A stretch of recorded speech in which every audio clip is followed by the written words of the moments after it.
Здравствуйте, в студии Надежда Саханская. Вы смотрите программу «Актуальное интервью».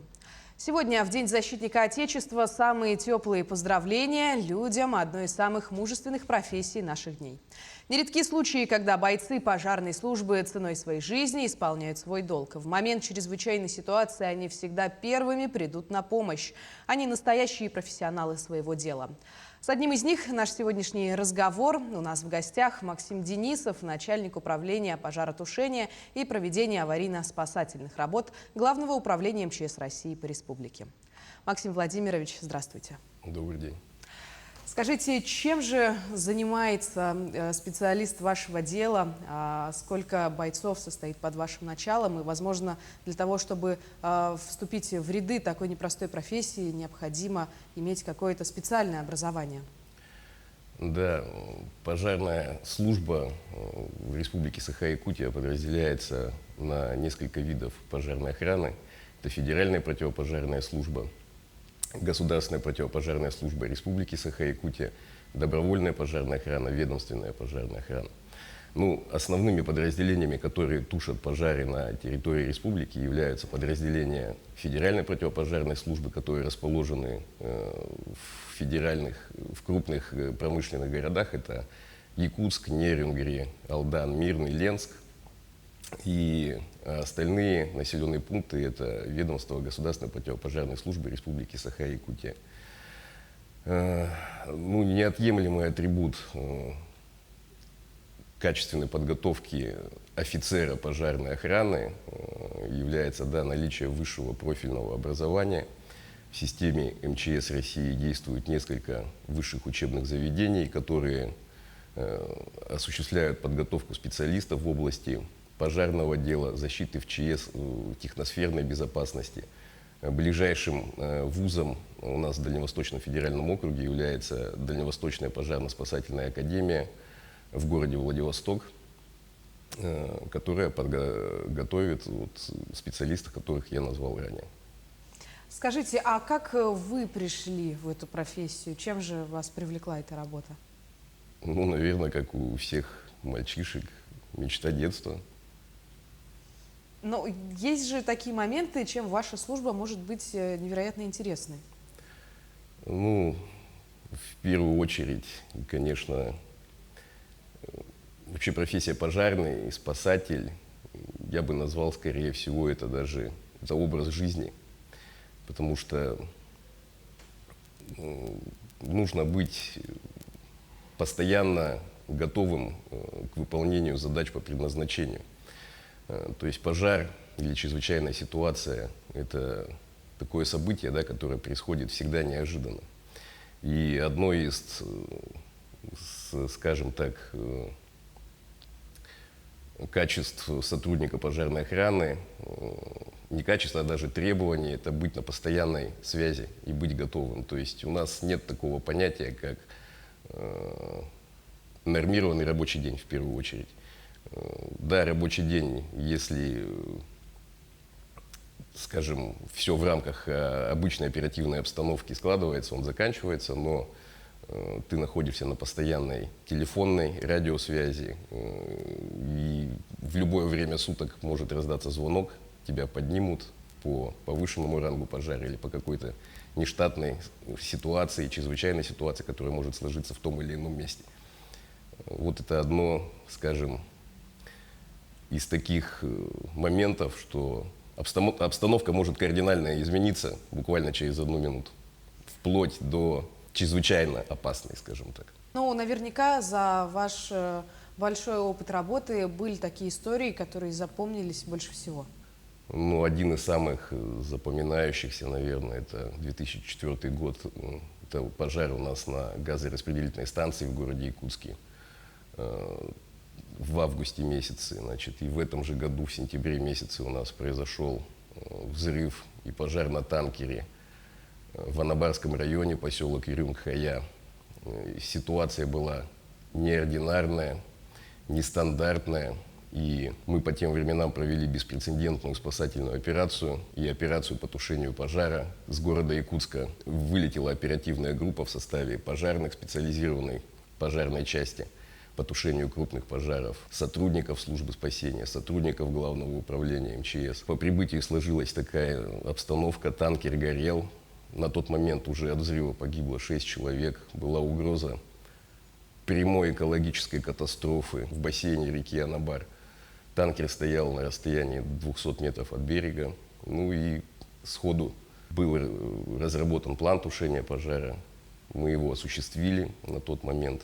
Произвели несколько пенных атак при прямой угрозе для жизни сотрудников.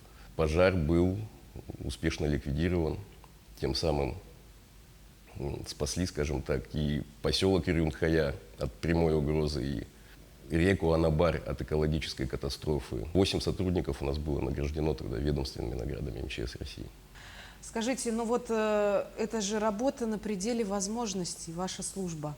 Как вам и вашим коллегам удается держать себя в руках во время подобных ситуаций? Мы же, скажем так, не посторонние люди в этом деле. У нас осуществляется профессиональная подготовка личного состава, боевая подготовка личного состава, находящихся в дежурных караулах, психологическая подготовка. То есть это целый комплекс мероприятий по подготовке сотрудника именно к работе и к действиям в нештатных ситуациях, где гражданский обычный человек, скажем, ну, не готов к этому, а для нас это работа. Есть ли какие-то качества личностные, которые именно присущи спасателям, кроме мужества и смелости? Ну, холодный ум, расчет, не поддаваться панике. Любой пожар, он неординарный. Любая чрезвычайная ситуация, оно не вкладывается в рамки обыденности, скажем так, да, то, что очень много постоянно в прессе, в средствах массовой информации, ну, в интернет-ресурсах на действия пожарных обрушивается очень много критики, что не так тушат, не с той стороны подъехали, тушить надо там. То есть, ну, мы к этому привыкли, конечно, уже, относимся с некоторой иронией. Вот если говорить о подготовке личного состава, какие пожелания вы можете передать молодым сотрудникам вашего непростого дела?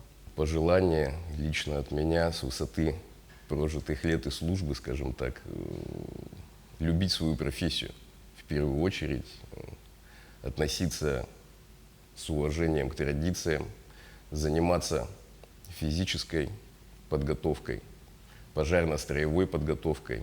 Пожарно-строевая подготовка – это один из важнейших наших видов подготовки личного состава. Это работа с пожарно-техническим вооружением, с оборудованием, с инструментом. Именно вот на этой подготовке заточены и оттачиваются все практические навыки при работе, при реальной работе на пожарах и чрезвычайных ситуациях.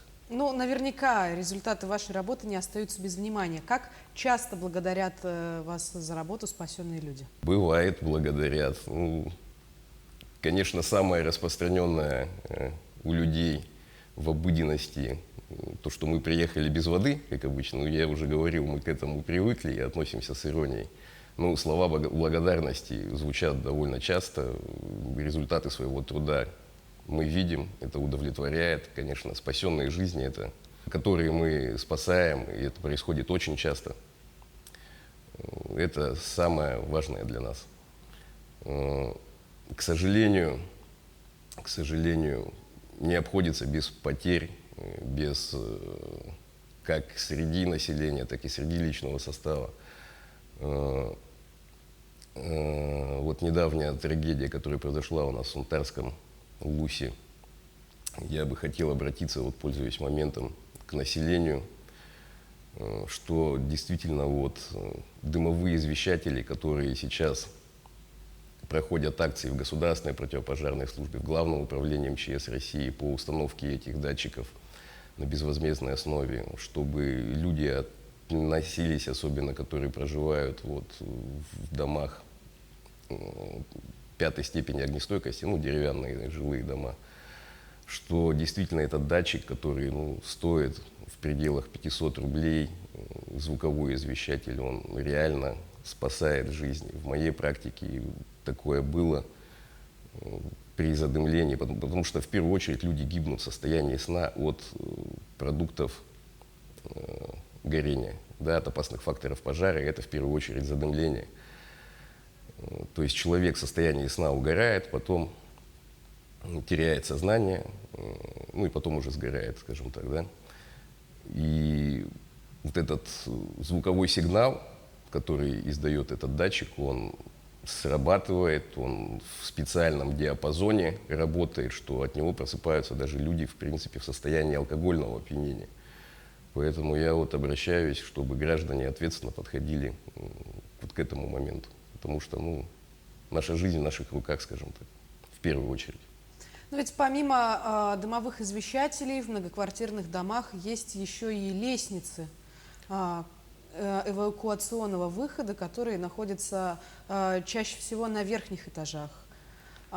Правомерны ли действия владельцев квартир, когда они, ну, можно сказать, отрезают себе путь к спасению и демонтируют самостоятельно эти лестницы? Эти эвакуационные лестницы, которые предназначены для эвакуации с верхних этажей здания, они предусмотрены проектом здания изначально при начале его строительства.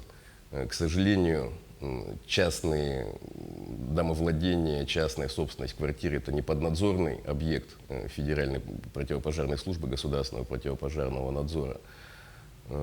Здесь идет последственность органов стройнадзора. Хотелось бы обратиться к людям, чтобы, значит, ну, также относились ответственно к этим моментам, потому что, ну, бывают такие случаи, когда именно вот эти лестницы эвакуационные при, скажем так, отрезании основных путей эвакуации, это коридоры, маршевые лестницы в жилых домах, именно вот эти балконные лестницы, они играют решающую роль. Потому что, посмотрите, да, у нас инфраструктура городов развивается,